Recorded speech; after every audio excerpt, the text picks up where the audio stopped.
Faisons un clin d'œil à la drépanocytose dans ce journal, une maladie qui peut être évitée. Le manque d'informations a fait de la République démocratique du Congo le troisième pays le plus touché au monde. La fondation Denis Nyakero Tshisekedi a initié en 2021 des activités axées sur la sensibilisation, la prévention et le dépistage, ainsi que la prise en charge des malades à travers les formations médicales qui bénéficient du soutien de la fondation, notamment en médicaments, poches de sang et autres. Engagée dans plusieurs domaines de la santé dans le cadre de sa vision plus forte, Denis Nyakero Tshisekedi, première dame de la République démocratique du Congo, a fait de la lutte contre la drépanocytose son cheval de bataille. Un engagement pris lors de sa première sortie en 2019 au centre d'anémie SS, connu sous le nom de Centre Mabanga. Depuis cette visite à ce jour, la Fondation DNT a multiplié des actions en faveur des drépanocytaires et a conclu des partenariats avec les cliniques universitaires de Kinshasa, le centre hospitalier Monkole ainsi que le centre Mabanga pour la prise en charge de quelques drépanocytaires. Ces formations médicales bénéficient du soutien de la Fondation DNT, notamment en médicaments, poches de sang et autres produits.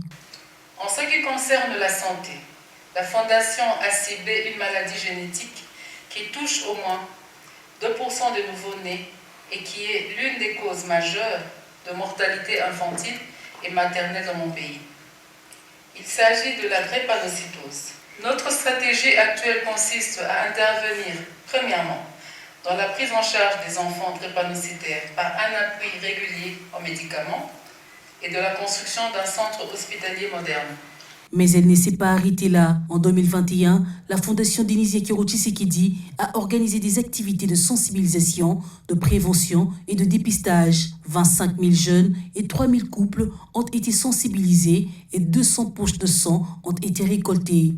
Parmi les cibles, les jeunes dans les églises et écoles du pays. Préoccupation de santé publique, la drépanocytose peut être évitée.